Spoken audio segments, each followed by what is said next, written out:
தமிழ்நாடு சட்டமன்ற பேரவை விதி 99 கீழ் ஒரு தீர்மானத்தை நிறைவேற்ற வாக்கெடுப்பிற்கான 2 நடைமுறைகளில் ஏதேனும் ஒரு முறையில் வாக்கெடுப்பு, அதாவது குரல் வாக்கெடுப்பு அல்லது எண்ணி கணிக்கும் வாக்கெடுப்பு முறையில் வாக்கெடுப்பு நடத்தப்பட வேண்டும் என விதிகளில் உள்ளது.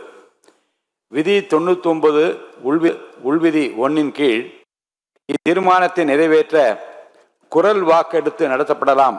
எனினும் தீர்மானத்தின் முக்கியத்துவத்தை கருதியும் இதுபோன்ற முன் நிகழ்வுகளில் ஏற்கனவே இப்பேரவையில் கடைபிடிக்கப்பட்டு வரும் கணக்கெடுப்பு முறையினையும் விதி 99 உள்விதி 3 குறிப்பிட்டுள்ளவாறு எண்ணி கணிக்கும் முறையில் வாக்கெடுப்பு நடத்த முனைகிறேன். பேரவை விதி 99 உள்விதி 3 குறிப்பிட்டுள்ளவாறு தற்போது அவை முன் உள்ள தீர்மானம் எண்ணி கணிக்கும் முறைப்படி வாக்கெடுப்பிற்கு விடப்படுகிறது.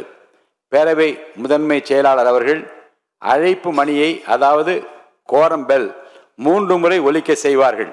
அழைப்பு மணியை அழுத்துமாறு முதன்மை செயலாளர் அவர்களை கேட்டுக்கொள்கிறேன்.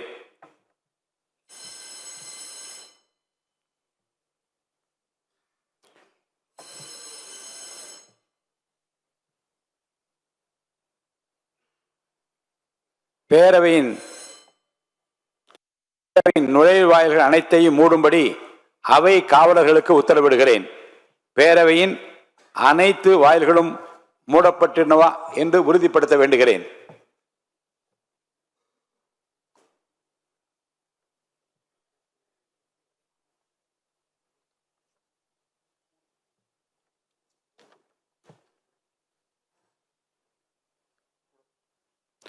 வாக்கெடுப்பு நடக்கும் நேரத்தில் மாண்புமிகு உறுப்பினர்கள் அனைவரும் அவரவருக்கென ஒதுக்கப்பட்ட இருக்கையிலே அமர்ந்திருத்தல் வேண்டும்.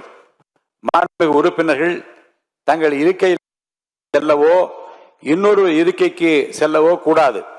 வாக்கெடுப்பு முடியும் வரை அவர் இருக்கையிலே இருக்க வேண்டும். நம்முடைய பேரவை 6 பிரிவுகளாக பிரிக்கப்பட்டிருப்பதை மாண்புமிகு உறுப்பினர் அனைவரும் அறிவீர்கள். ஒவ்வொரு பிரிவாக நான் வாக்கெடுப்பு நடத்த உள்ளேன். பேரவை விதி 99 உள்விதி 5 கீழ் தீர்மானத்தை ஆதரிப்போர் ஆம் எனும் மாண்புமிகு உறுப்பினர்களையும், தீர்மானத்தை எதிர்ப்போர் இல்லை எனும் மாண்புமிகு உறுப்பினர்களையும், நடுநிலை வகிக்கின்ற மாண்புமிகு உறுப்பினர்களையும் தனித்தனி பகுதி வாரியாக பிளாக் வைஸ் எழுந்து நிற்குமாறு அழைப்பேன். நிற்பவர்களின் பெயர்கள் ஒவ்வொன்றாக பேரவை முதன்மை செயலாளர் அவர்களால் அழைக்கப்பட்ட பின்னர் பெயர் அழைக்கப்பெற்ற அந்த குறிப்பிட்ட மாண்புமிகு உறுப்பினர் தனது இருக்கையிலேயே அமர்ந்து கொள்ளலாம்.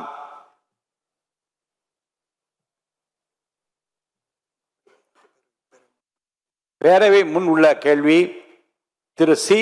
ஜோசப் விஜய் அவர்களை முதலமைச்சராக கொண்ட அமைச்சரவை மீது இப்பேரவை தனது நம்பிக்கையை தெரிவிக்கிறது என மாண்புமிகு முதலமைச்சர் அவர்கள் முன்மொழிந்த இந்த தீர்மானத்தை அவையினுடைய முடிவுக்கு விடுகிறேன்.